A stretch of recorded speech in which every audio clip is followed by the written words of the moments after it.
Hi guys, how's everybody doing today? I am back with my unschooling toolkit by Joyce Federal, and I am going to extrapolate a little bit on one of these messages that she gives to us, helping to remind us what we're doing as unschoolers. But I also think these are really good messages for all parents who wish to have a better relationship with their child.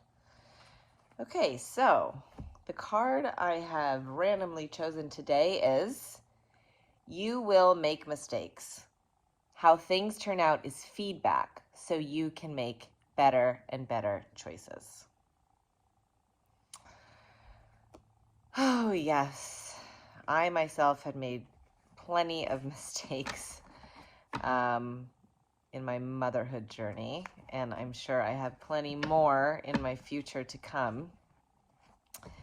But this concept of looking at how things turn out as feedback is really wonderful because it reinforces that lesson that mistakes are, or I'm sorry, it reinforces the idea that mistakes are lessons.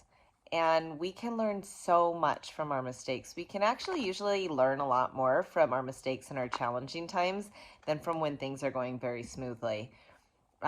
We can learn about what triggers us, why we react certain ways. It's an opportunity to dig deeper into ourselves and to let you know how to make a better choice the next time. So, when making a mistake, I think it's important for parents to, once they've made the mistake and we realize it's a mistake and hopefully have apologized if we needed to look at once the dust settles and take some time to reflect on how we could have made a better choice in the moment.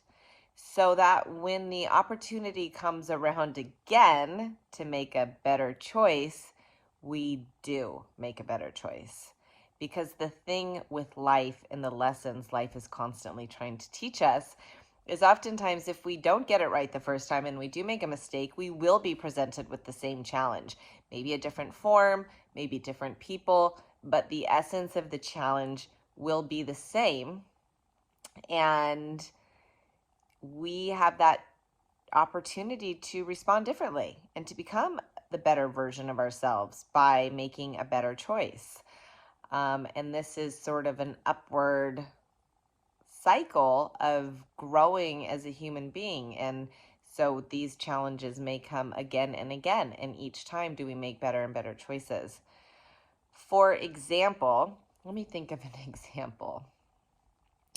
Okay, for example, the other day I was having a bit of a fight with my 7-year-old daughter. She was screaming at her sister. She was screaming at me. She was unhappy about something. I went in to talk to her, and at first I was really worked up because I just wanted her to stop. I just wanted her to stop yelling.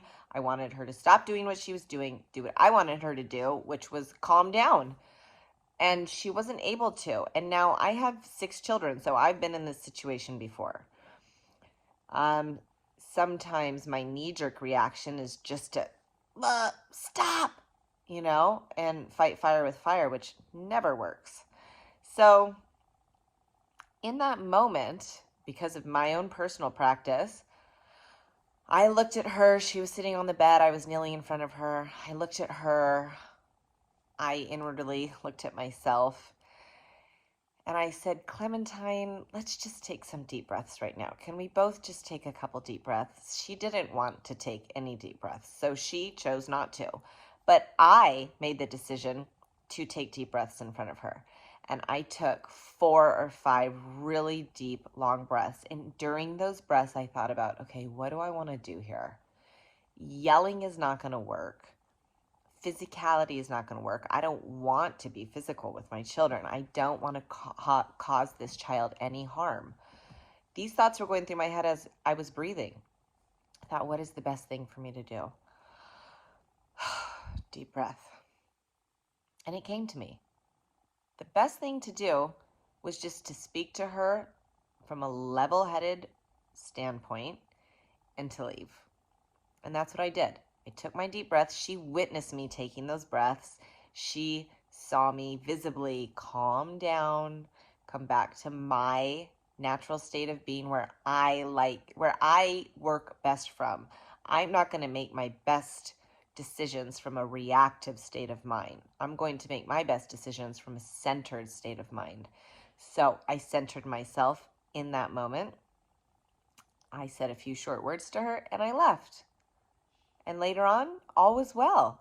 And I didn't have to feel bad about overreacting, yelling, slamming things, just losing it myself. I didn't have to feel bad because I didn't.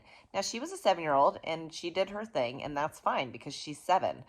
But for me, it's not okay to lose it, and I don't want to. I've made that mistake before, and I don't want to go back there.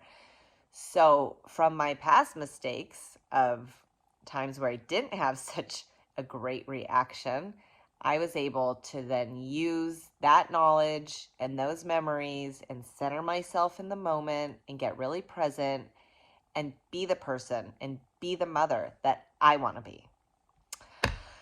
So, I hope that helps you all. Please leave a comment. Let me know what you think. Like and subscribe and all that fun YouTube stuff if you like this channel. And I will see you again tomorrow. Have a beautiful everything. Bye.